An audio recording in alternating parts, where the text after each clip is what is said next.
Allah tabaraka wa taala alimwekea mwanadamu utaratibu kamili kiasi kwamba mwanadamu huyu hatohitajia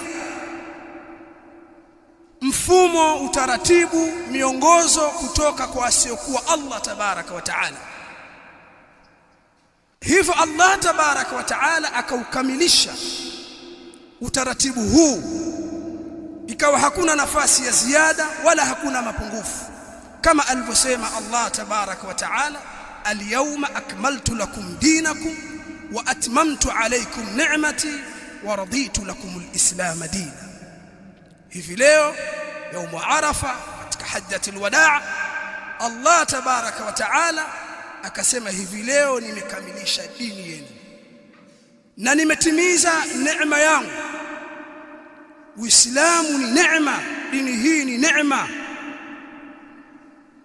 lakini nimeridhia Uislamu kuwa ndio dini, ndio utaratibu wa kuitakidi, wa kuabudu kwa kutenda, kusema, miamala ambayo mwanadamu atakiwa aitende. Amewekewa utaratibu kamili, Allah ameuridhia utaratibu huu, wa raditu lakumul islam dina. Na dini hii ndio mila ya Ibrahim.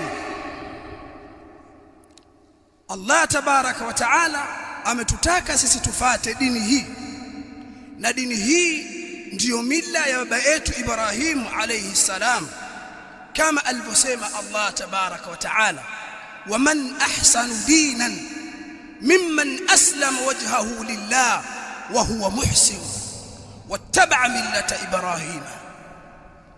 ni nani mzuri wa kufuata, mzuri wa dini kuliko yule ambaye ameusalimisha uso wake kwa Allah tabaraka wa taala, akawa ni mukhlis, akafanya ihsan kwa kutenda yale ambayo ameelekezwa na wale waliotumwa na Allah kuja kumuelekeza mwanadamu, na akafuata mila ya Ibrahim, mila ambayo ni hanifa, ni mila ya kuelekea kwa Allah tabaraka wa taala, ukajisalimisha kwa Allah tabaraka wa taala, ukayaelekeza matendo yako yote kwa ajili ya Allah tabaraka wa taala, na ukaacha mila zote na desturi zote ambazo haziendani, ni kinyume na utaratibu na desturi na mila ya Uislamu.